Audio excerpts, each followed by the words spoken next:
Había visto en internet una entrevista que tú le hacías a un señor mapuche. Ya. Se me olvidó el nombre. No sé Francisco Huichaqueo. Francisco.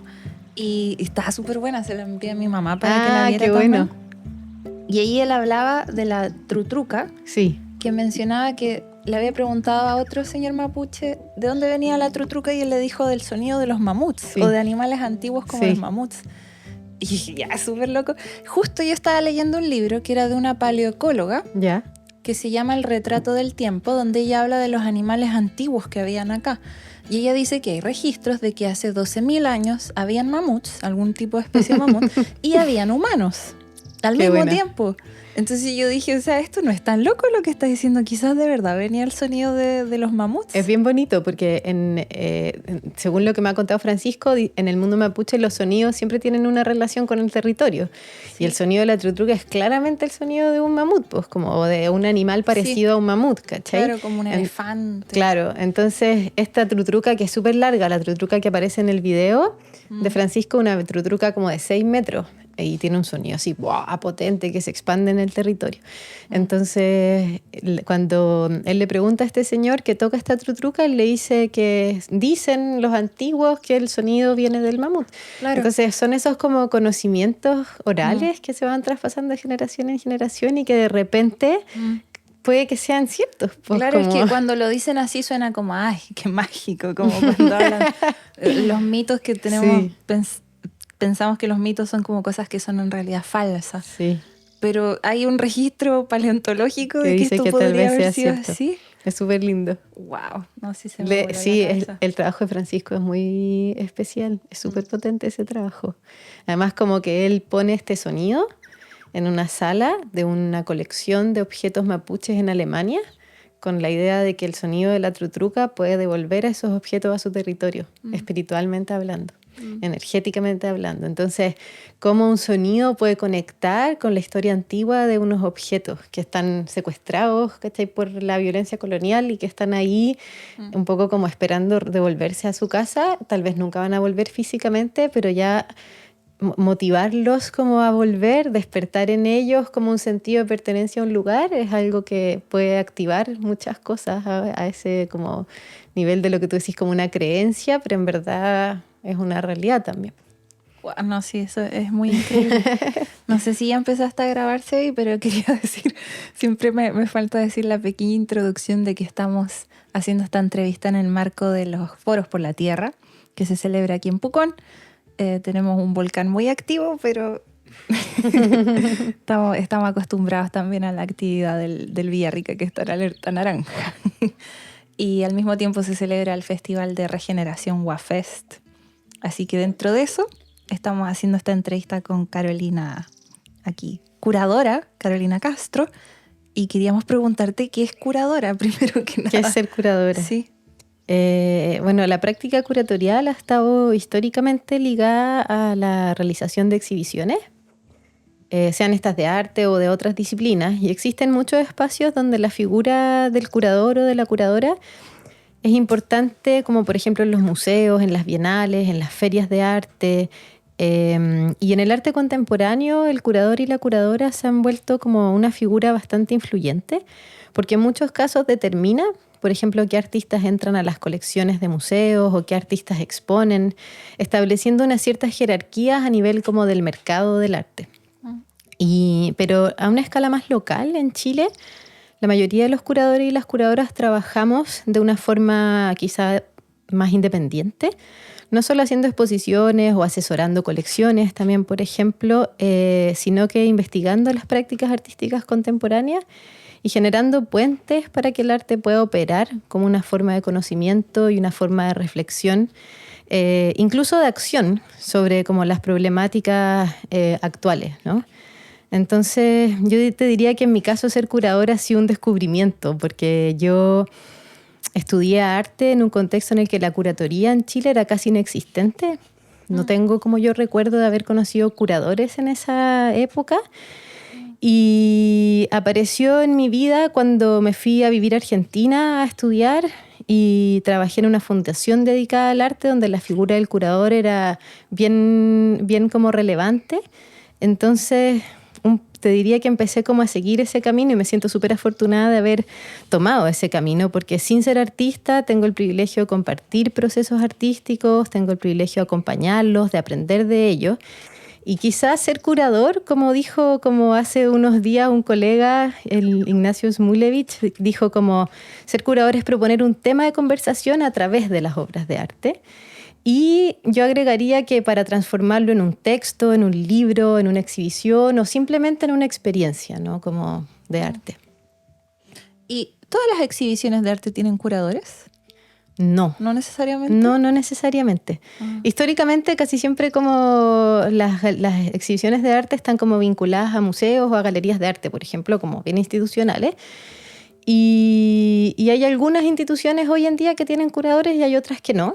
Y también existe como el arte se ha independizado mucho de la institucionalidad. Entonces existen muchas exposiciones, muchos artistas que exponen gestionando ellos mismos sus exposiciones.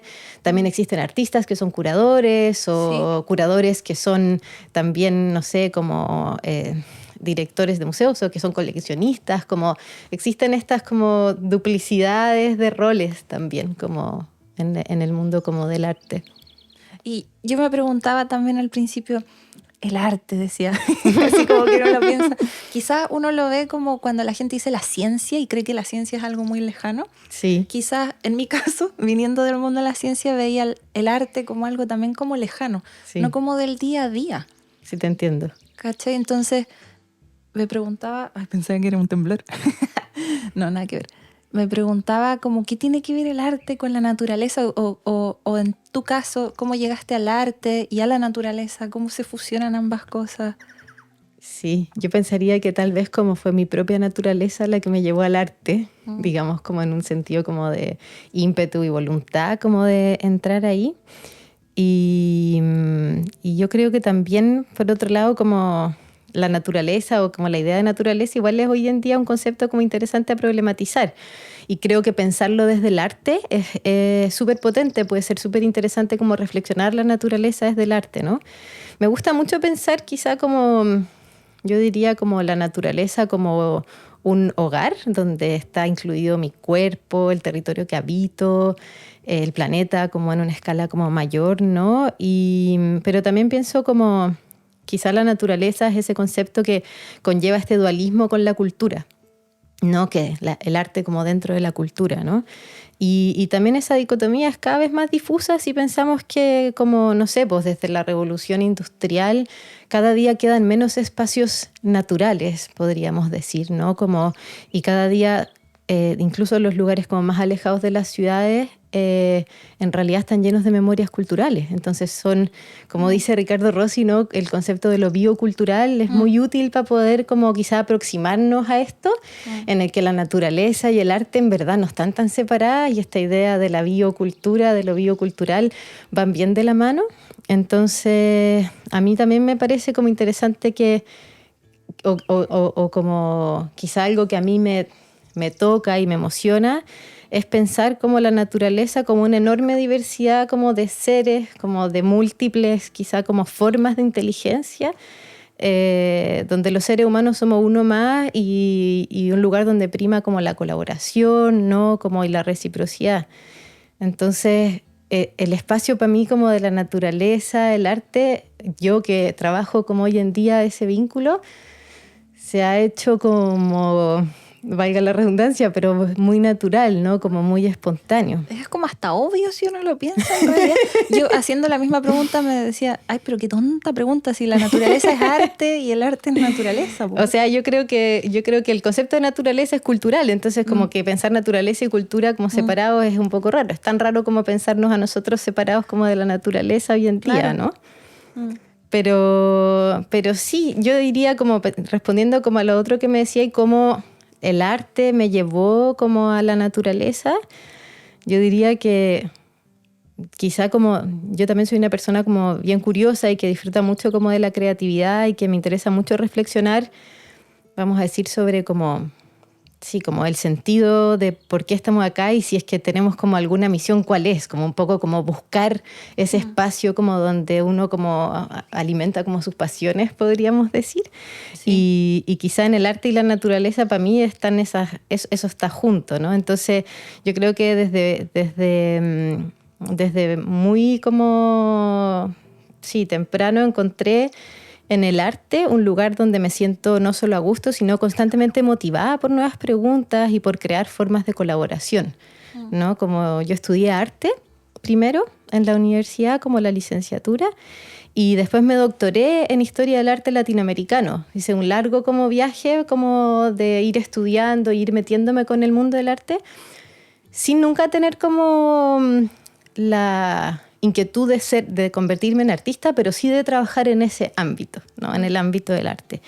Y en específico, cuando hice mi tesis, que la publiqué bajo el título del Camino de la Conciencia, esta investigación era como basada en 3 artistas latinoamericanos que en contextos de dictadura, que habían vivido las dictaduras de América Latina, habían seguido caminos de conciencia espiritual colectiva, caminos de conciencia espiritual unificadora, caminos de una conciencia que fuera reparadora de esos como momentos dentro de la historia, ¿no? De América Latina. Y de a poco, mientras fui conociendo la obra de estos artistas, entendí como la gran importancia de esos relatos sumergidos, de estas historias borradas y de quizá, como dice Donna Haraway, de que la forma en la que contábamos las historias importa. Entonces, como habían historias que no habían sido contadas o habían sido historias que habían sido contadas de una manera distinta, ¿no? Y entendí como que esos, como, vamos a decir, esos relatos sumergidos, que originalmente tenían como hacer un mapeo, quizá como por estas búsquedas espirituales y artísticas, me fueron llevando a ese vínculo entre el arte y la naturaleza, entre el arte y la ecología, entre el arte y la conservación, que es a lo que estoy dedicada hoy. Pero esos artistas, de alguna forma, me abrieron el camino a decirme como no hay una distinción entre la conciencia política y la conciencia ecológica, como la ecología es algo muy, muy, muy político, ¿no? Sí, sí. Y cuando hablabas me preguntaba, ¿y qué es arte? Y esa pregunta es muy difícil también. Pues esa pregunta es muy difícil. ¿Es un llamado interior a expresar algo? Sí, no es muy difícil. Pero ¿sabéis qué? Hay algo que yo creo que es importante y es que en muchos casos tenemos como el pensamiento de que el arte tiene más que ver como con la experiencia estética en el sentido de, no sé, pensar en el romanticismo, en esa sensación como de ir incluso como en la relación con la naturaleza, ¿no? Ir a la naturaleza a pintar, ir a la naturaleza como un encuentro como con esas fuerzas que son como sobrehumanas o prehumanas, ¿no?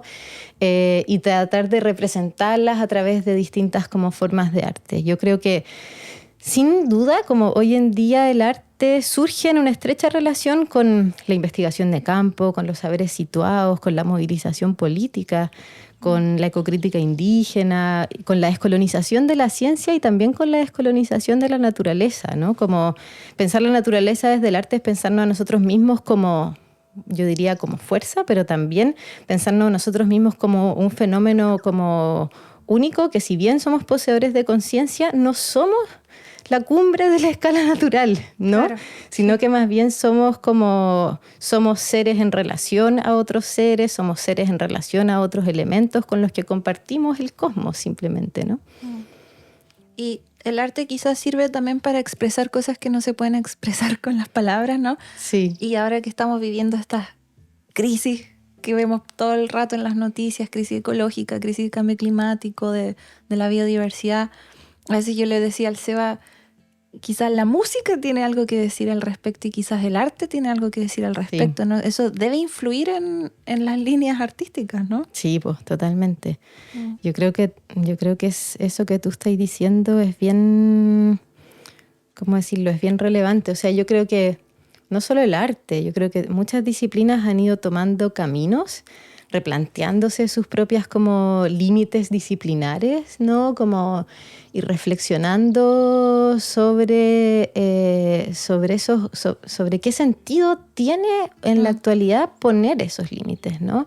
Y cómo podemos como de alguna manera como cruzarlos, atravesarlos, generar colaboración, ¿no? Yo creo que hay algo que es importante ahí y que el arte también responde, ¿no? a ese cambio, a ese momento como de poder generar como una apertura hacia eso, hacia otras formas también como de conocer. Y en el activismo también he visto como expresiones artísticas en las marchas, en el activismo. Sí. Yo creo que hoy en día el arte está súper vinculado a ese activismo. Yo creo también que recién cuando te decía, por ejemplo, como, no sé, pues qué implica como decolonizar como el concepto de naturaleza, esa idea como cartesiana, ese dualismo cartesiano como de lo humano y lo que es distinto que humano, ¿no? Como dos cosas separadas. Finalmente ha sido como súper dañino, no solo para la humanidad, sino que para el cosmos, cultivando como una visión súper racional y súper extractiva que acabó como por imponerse sobre nuestras como relaciones o experiencias, sensibilidades en relación, ¿cachai? Como al mundo. Y de alguna manera son esas las sensibilidades que necesitamos volver a cultivar. Hay un ecólogo que a mí me gusta mucho, que ha sido como de mucha inspiración entre muchas personas que son de gran inspiración, que es David Abram. No sé si a lo mejor lo conoce. Puede que sí, pero no me suena. David Abram dice algo así como los humanos están hechos como sintonizados para las relaciones y dice los ojos, la piel, la lengua, las orejas y los orificios nasales son puertas donde nuestro cuerpo se nutre de la otredad, ¿no? Como de eso que es otro, de eso que es distinto, pero que te nutre, ¿no? Y dice también como que hoy participamos casi exclusivamente con otros humanos y con nuestras propias tecnologías humanas, lo que vuelve esta situación en la que estamos tremendamente precaria ante la antigua reciprocidad que nosotros teníamos con el paisaje, ¿no? O con la naturaleza, cómo nos relacionábamos con el rayo, con el trueno, con la lluvia, con todos esos elementos, ¿no? que nos cuentan cosas. Con el volcán. Con el volcán, que nos está ahí contando algo, ¿no? De eso habla mucho Humberto Maturana, ¿no? El biólogo sí, habla de cómo nos relacionamos, de que nos formamos a nosotros mismos en base a esas relaciones que establecemos con los demás, con los otros seres, con el ambiente. Sí, es lindo pensar así. Me gusta mucho. Y, por ejemplo, ¿qué nos puede, o quizás de qué manera nos puede ayudar el arte a enfrentar o a entender o quizás a superar estas crisis ecológicas, ambientales? Sí. Difícil. Es difícil, pero depende cómo pongamos como esta crisis, ¿no? Depende desde qué lugar la miremos. Yo creo que sin duda esta crisis ecológica, esta crisis climática y social también, es una crisis de la mirada y es una crisis de las sensibilidades, como decíamos recién, ¿no? Como hay como una sensibilidad que está en crisis o que está como nublada, tal vez, ¿no? Podríamos pensar, y la mirada también está como nublada. Entonces, y sabemos que esa crisis afecta en muchos ámbitos, como yo creo que hoy el compromiso que el arte adquirió con la crisis climática y social es evidente. Basta con ver los cientos de exposiciones, iniciativas artísticas, obras de artes que abordan la ecología como una cuestión política urgente, ¿no? Y yo creo que estamos ante un florecimiento de prácticas contemporáneas artísticas y activistas, como tú decías, que ante el fracaso del sistema de gobernanza global se ocupan y negocian el conflicto ecológico de manera distinta, ¿no? Como aportando análisis sólidos sobre la destrucción del medio ambiente, ofreciendo mediante distintas propuestas creativas modelos para la sostenibilidad, modelos también para la formación de estructuras de vida que sean más equitativas, que sean más solidarias y sobre todo que sean más sensibles, ¿no? Entonces, quizá sería bueno como darnos cuenta también de que esto no es algo nuevo. O sea, quizá hoy día hay un boom en que el arte está teniendo un vínculo, ¿no? con la ecología, también un vínculo con la ciencia. Pero ya en los años 60 habían artistas de todo el mundo que dieron un giro a lo que fue como uno de los primeros grandes llamados como a la acción climática, con movimientos ecologistas a nivel global, ¿no? Y en realidad como buscando generar lo que hoy quizá se conoce, ¿no?, como este giro ontológico, este giro que quiere volver a conectar a los humanos con la naturaleza y reconocernos como parte de este gran organismo que es Gaia. Y eso no es algo como tan reciente, ¿no? Si lo pensamos en Chile, sin ir más lejos, tenemos a Cecilia Vicuña, que hoy día es una de las artistas más influyentes como a nivel global. Y la Cecilia Vicuña en el año 66 creó el arte precario. Y el arte precario era un arte hecho en colaboración con la mar, hecho en colaboración con el viento, una especie como de revelación en que la Cecilia cuenta y dice, yo sentí que la mar me sentía, ¿no? Y ella crea el arte precario, que como lo dice su nombre, precario viene de prex en latín, que es como un, ¿cómo se diría? Como un llamado, una petición muy firme, un rezo, que la Cecilia lo transforma en un rezo por la tierra, un arte que es un rezo por la tierra, ¿no? Y eso es en los años 60, ¿no? La Cecilia ha sido muy insistente hasta el día de hoy, ¿no?, en decir el arte es un motor, es un lugar desde donde poder generar conciencia y donde poder recuperar nuestras relaciones y nuestros vínculos de sensibilidad. Qué chistoso que la menciona Cecilia Vicuña, porque Seba y yo somos unos ignorantes en estas cosas y no habríamos tenido idea quién era, pero justo fuimos a Santiago hace un mes y estábamos paseando por el Parque Forestal y nos metimos al Museo Nacional de Bellas Artes y había una exposición de Cecilia Vicuña, ¿cierto? Y me acuerdo de un video en que había como un hilo rojo flotando en el agua, cerca de un glaciar, me parece. Y yo me quedé pegada. Del Plomo. Sí, y me quedé pegada y como media hora, ¿cierto? El Seba me decía, ¿qué estás haciendo, Katy? Y le decía, es que Seba, ella como que estaba representando también el glaciar del Plomo, donde se dice que había una momia, ¿no? Que era un niño inca. Es muy linda esa historia. Y yo le decía al Seba, cuando yo era chica, mi papá me contaba siempre esa historia porque él trabajaba en la montaña, en el Colorado. Entonces íbamos juntos y él me contaba que ahí había un niño. Y me asustaba mucho pues cuando era chiquitita. Entonces me quedé pegada mirando eso porque me daba tanta pena el niño que estaba ahí solo. Bueno, esto tiene que ver mucho con lo que tú me preguntabas recién, pues cómo el arte puede como vincularse como con la naturaleza, decías tú, pero cómo el arte puede vincularse con el pensamiento indígena, ¿no? Como el mundo antiguo. La Cecilia Vicuña tiene una historia muy linda con el niño del plomo. El niño del plomo fue sacado de ahí, debajo del glaciar, y llevado al Museo de Historia Natural. Y la Cecilia, cuando era una niña, ella cuenta como de haber tenido 8 años, no sé, más o menos. Y ella se acuerda haber visto a este niño, niña, como con unas trenzas largas, un pelo largo. Sí. Y él llevaba un hilito rojo en la mano. Y había sido sacrificado para mantener la vida, la abundancia del agua en la cuenca del río Mapocho. Entonces, en el momento en el que este niño es sacado de ese lugar, se interrumpe ¿cómo llamarlo? Pero se interrumpe, ¿cómo decir? Yo diría, y ahí hay una suerte como de mandato, él es una ofrenda en esa relación, ¿no? Como de el ser humano como parte de la naturaleza con la naturaleza, ¿no? Y que tiene una razón para estar ahí, ¿no? Entonces, la Cecilia interpreta, y eso la afecta y la marca mucho, y la Cecilia interpreta que el hilito rojo es el hilito de la vida y que la sangre del niño tiene que ver con el agua del glaciar, entonces la sangre es el agua, ¿no? Y ese vínculo ancestral es el que va a permitir que esa agua nunca deje de fluir, ¿no? Y en el tiempo contemporáneo hace tanto sentido cuando muchos ríos se están secando, ¿no? Cuando muchas cuencas ya no traen agua. Entonces uno dice como, ¿por qué nos hemos olvidado de ofrendar a esos lugares?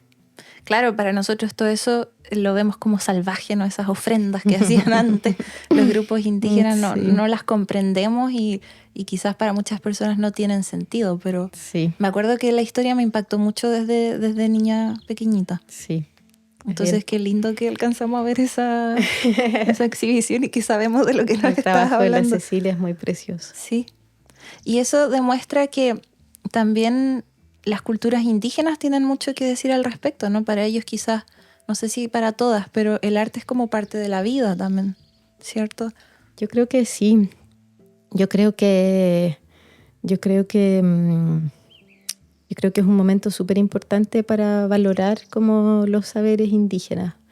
Yo creo que es un momento en este momento como de urgencia, es súper importante entender la sabiduría indígena como ciencia también, como una ciencia ancestral, ¿no? Como un conocimiento que está vinculado vamos a decir, a la naturaleza en ese sentido, ¿no? A los territorios, a los seres tierra, como dice la Marisol de la Cadena, esta antropóloga peruana que habla de los seres tierra, cuando se refiere a la relación que esta comunidad indígena que ella estudia tiene con esta montaña que guarda secretos, esta montaña que ha sido testigo, esta montaña que tiene una relación con las comunidades que la habitan, ¿no? Entonces, lo que la sabiduría indígena guarda y tiene para decirnos hoy es tremendamente relevante.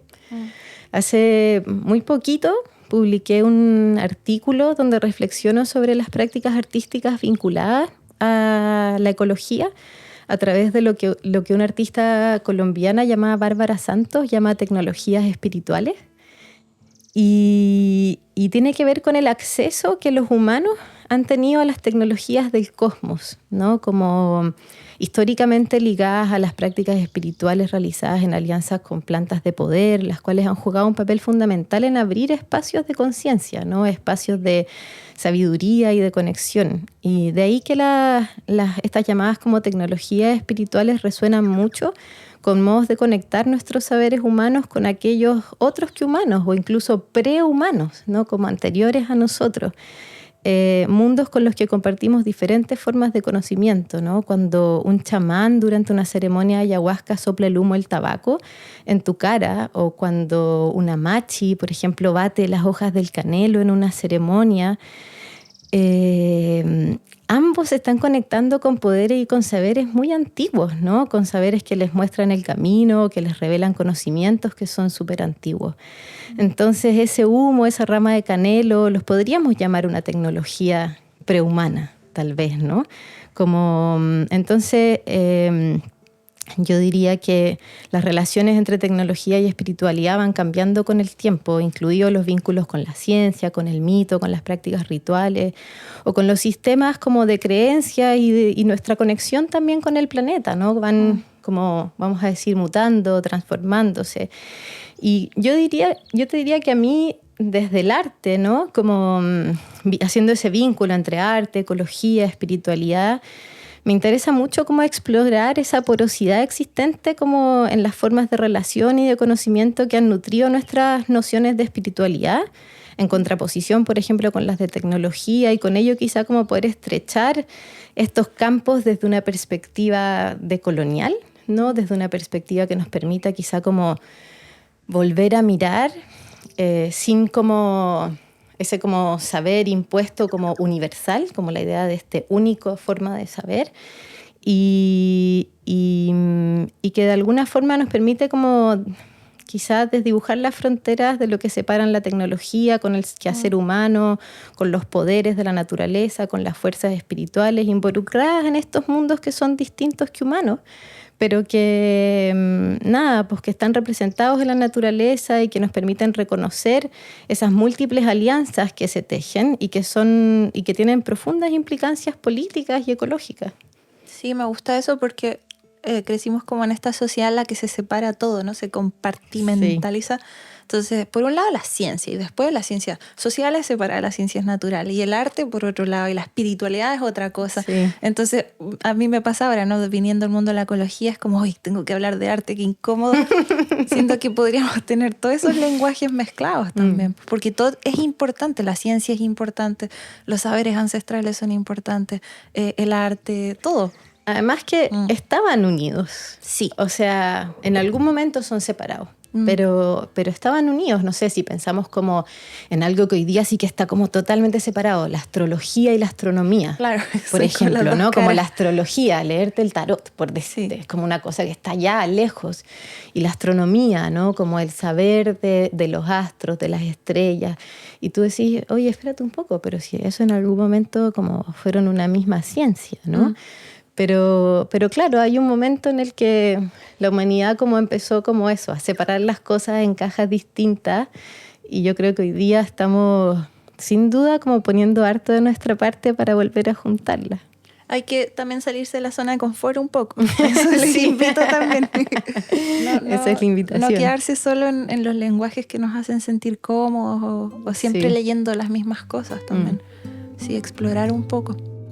Y me interesa saber qué es lo que te toca a ti venir aquí a presentar a los Foros por la Tierra. Por la Tierra. ¿En qué vas a participar? En el Foros por la Tierra, a mí me toca este sábado en el panel que se llama Ciencia Bosque. Y nos estamos reuniendo aquí, ¿no? Como en Pucón, en torno como a los bosques templados, a los pies del Rucapillán. Para impulsar acciones colaborativas entre personas de diversas disciplinas y saberes, arte, cultura, innovación, para proteger los bosques nativos del sur de América. Principalmente esa es como la invitación y el desafío. Y en el panel específico que me toca a mí, que se llama Solución Climática Natural y Transformación Ecosocial, de lo local a lo global,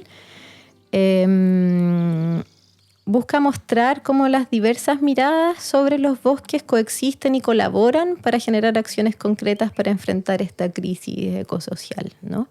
Yo diría que el grupo que se va a reunir ahí, moderado por Rodrigo Calcani, vamos un poco como a exponer cómo desde nuestras disciplinas estamos trabajando en relación a los bosques, cómo esas distintas miradas pueden aportar a generar como un diálogo y a lo mejor generar acciones comunes.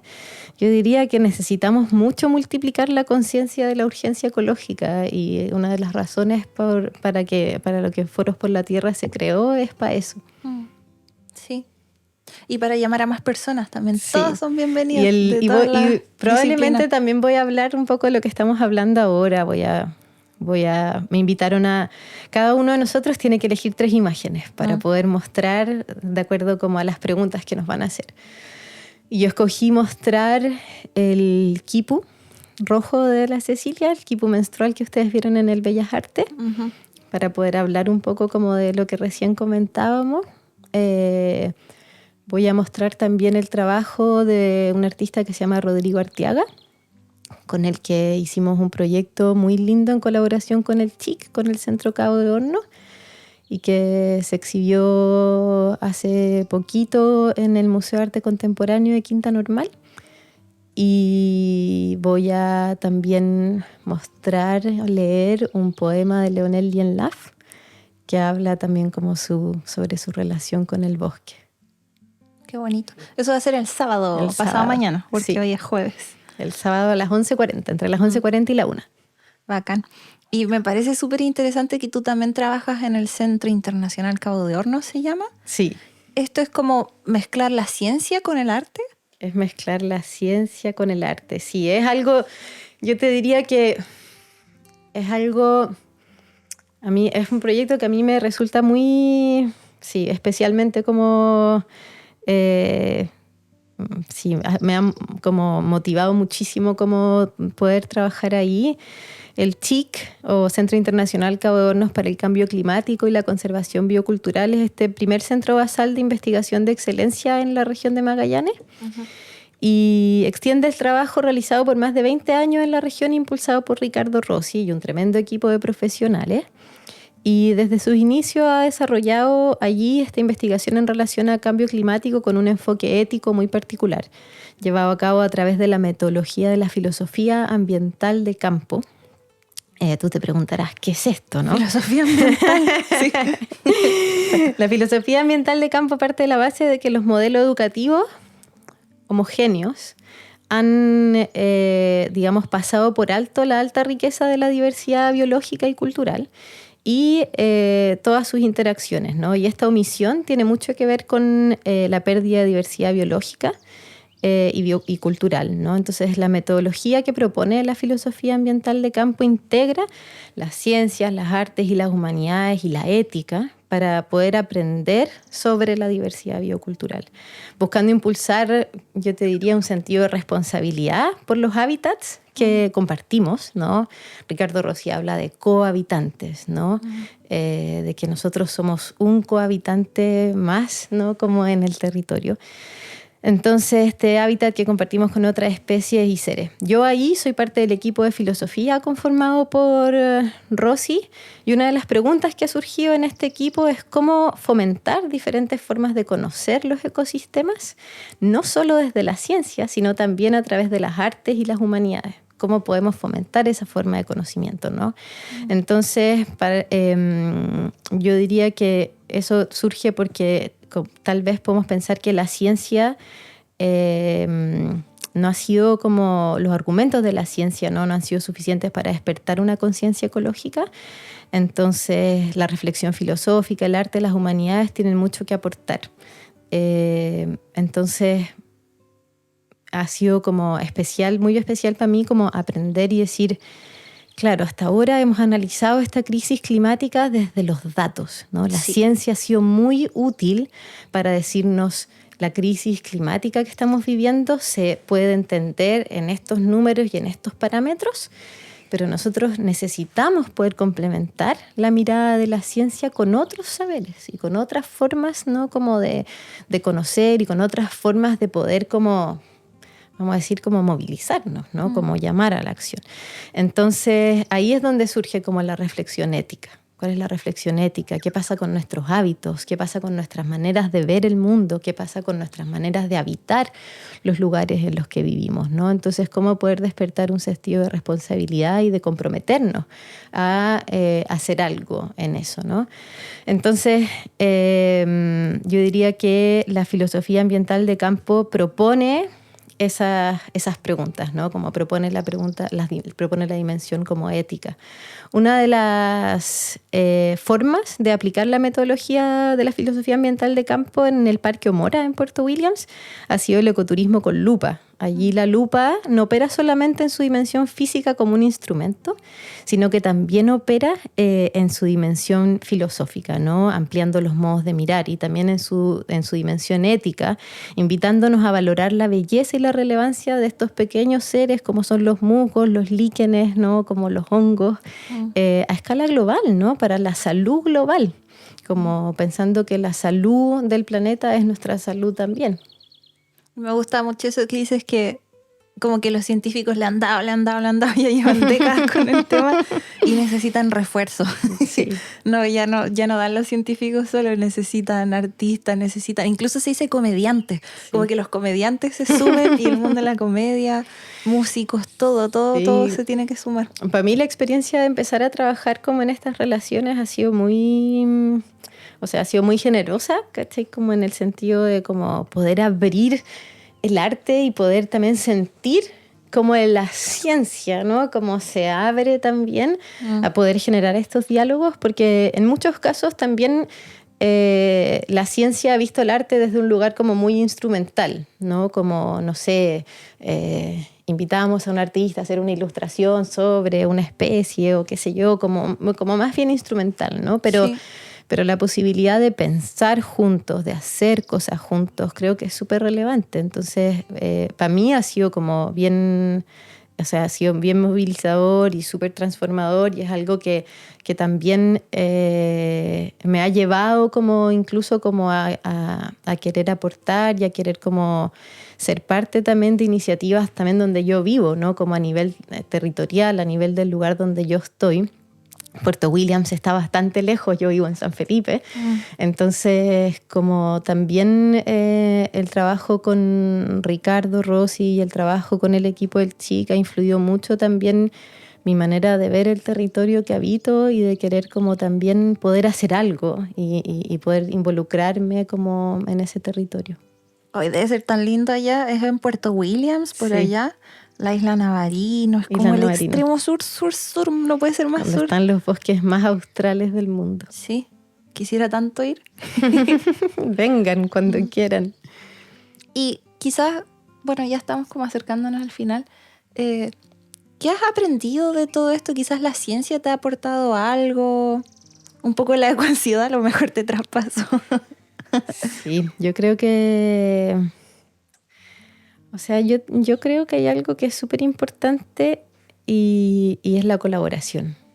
Yo creo que la ciencia, como decía recién, ha sido un aporte para comprender como en términos técnicos lo que es esta crisis, pero ha sido muy como, no sé si es gratificante, pero también como estimulante, como ver que en verdad el arte, que muchas veces está como puesto como algo menor, ¿no? Al lado de la ciencia, que es como la ciencia, es como grande y no sé qué, y el arte está como ahí como al lado. En verdad puede aportar y pueden dialogar y se pueden generar como formas de colaboración, ¿no?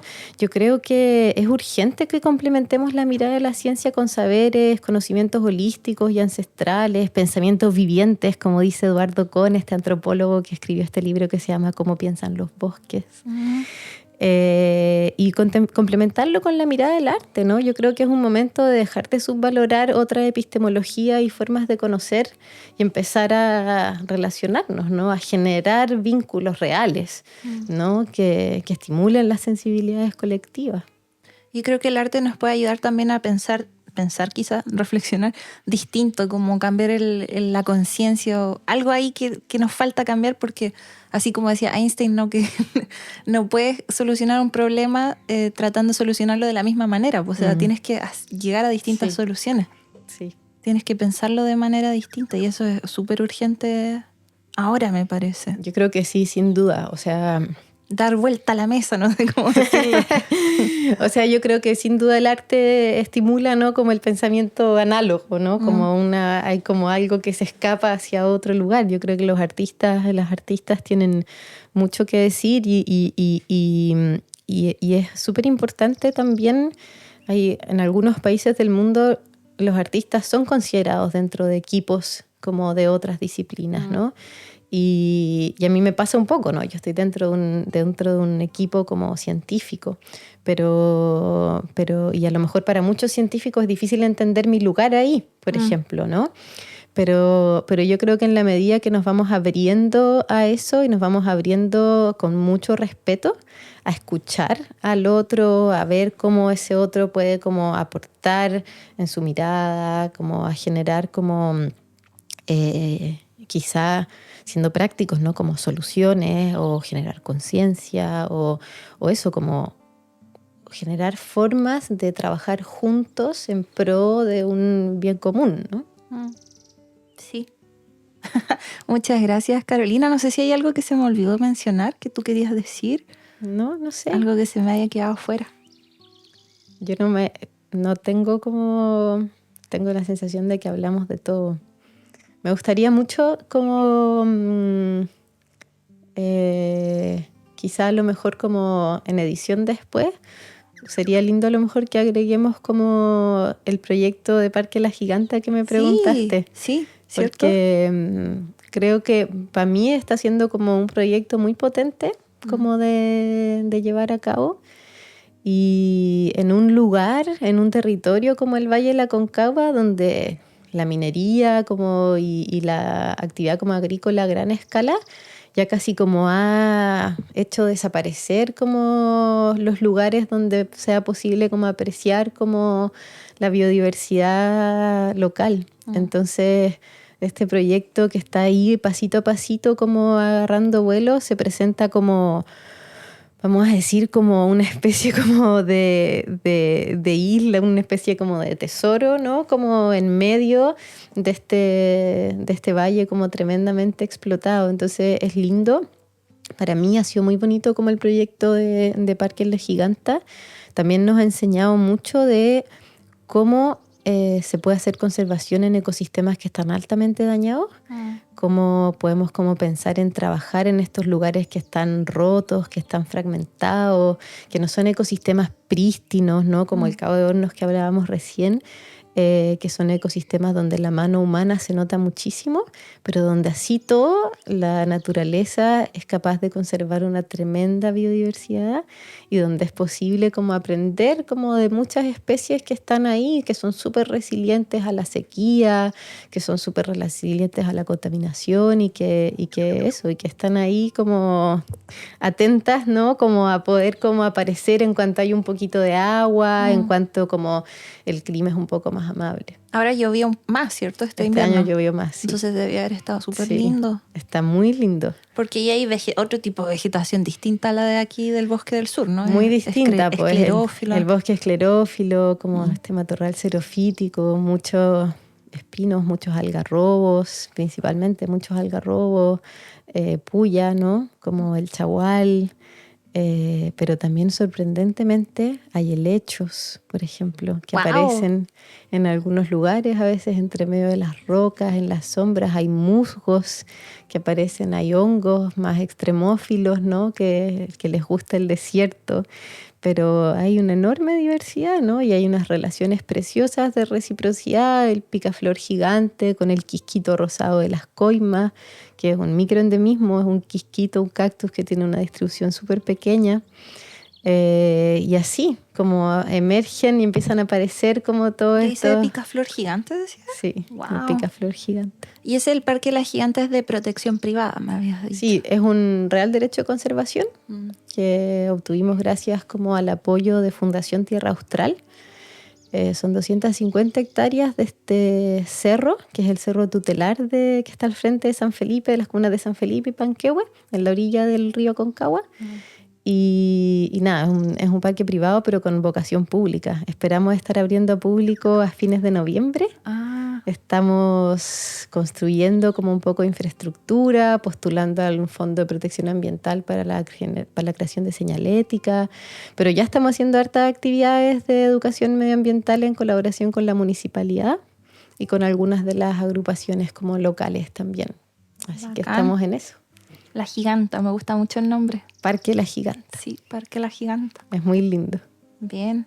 Muchas gracias, Carolina, por tu aporte, por estar aquí con nosotros. Muchas gracias.